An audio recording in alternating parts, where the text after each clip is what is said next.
So let me get this straight. Slain shoots Zazbomb and Inaho at the end of Season 1.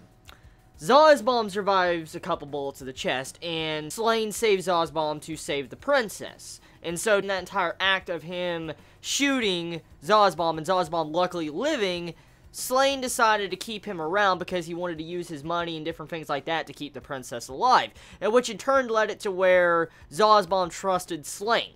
And then Slain won the trust of Zazbomb recently, and in this episode, Zazbomb makes Slain his son.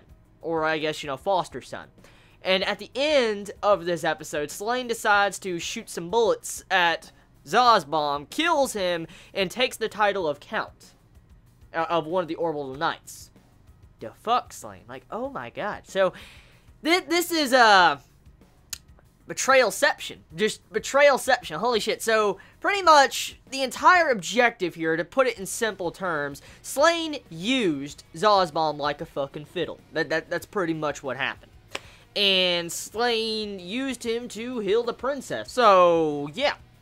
That's just to sum up, Slain's action. So, luckily enough, he didn't decide to completely finish off Zazbomb, or luckily he has bad aim, or he would have killed Zazbomb. So, anyways, this entire segment, that's one of the major reveals of this episode. Pretty much, Slain becoming the son of Zazbomb. And that was a really big move in this, episode. I was like, holy shit, Slain just got promoted, technically. Like, he's the son of Zazbomb. And I was like, this actually means a lot. I mean, it just shows you how much Zazbomb actually cared for Slain. And then the ending of the episode comes around, and we find out that technically Slain kills Zazbomb. I'm like, what the fuck? So, yeah. So, I want to get into a couple factors. So, last week, I mentioned the entire, ability to be able to read the projection of whatever the bullets are coming at, like Slain. For instance, when Inaho was shooting bullets, for some reason, Slain was able to tell where the bullets were going to go. And a bunch of you Chibits managed to clarify that. The final episode of Season 1, it was never actually stated. It was never stated what did it, but in the last episode of Season 1, or it was episode 10 of Season 1, pretty much it was shown that the Forces, the mech that technically Slain uses right now, it can actually see the future slightly, or predict the future a little bit. That's the aldnoah ability that, mech has. And it was never specifically stated it can do that from what I can recall, so this ability, technically, Slain wasn't really aware of it at the time last episode. You can tell by his face the way he was shocked, and that's why I was like, what the hell is going on here? Because Slain seemed very shocked to be able to see the future kind of too, with the, the bullets coming at him. So, besides that, my bad, I fucked up, and I will gladly admit it, I will, but even Slain was kind of confused on that, so I'm just gonna say. So, moving past that, this episode of aldnoah.zero. So, we have another fight, and we have a fight between, once again, Orange and Bat. And technically, I guess you can call it a fight between Inaho and Slain, since they're now calling each other by their name.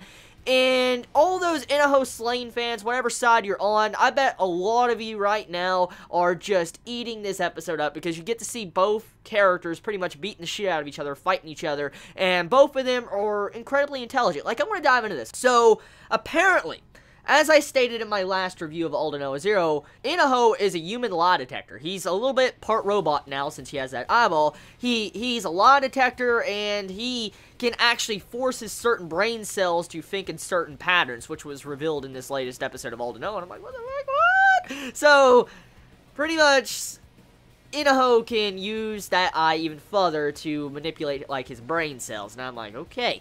And then Slain, on the other hand, he has now the Forces, or whatever, the mech, that can actually technically see the future and do the exact same thing Inaho does when he's fighting. So, pretty much Slain and Inaho have been balanced out slightly. Yeah, I don't know what to say. Now, the in-game objective, that's the one thing I want to see right now. Like, for instance, Slain becomes the Count, and we know for a fact he wants to heal the princess. That's his goal, okay? He wants to heal the princess, he wants to heal her and stuff like that, and at the exact same time, he's probably wanting to get revenge against the Orbital Knights and different people that put the princess in that situation. Slain is against and not against Earth at the exact same time. It's like he's his own separate party against everybody. That's technically what Slain is. He's going in, and he's kind of slightly starting a rebellion. He's trying to fuck with, the Martians. He's probably going to start killing Martians, like trying to set up people to where they'll probably die in the future towards Inaho. For instance, like, Slain might try to kill Orbital Knights.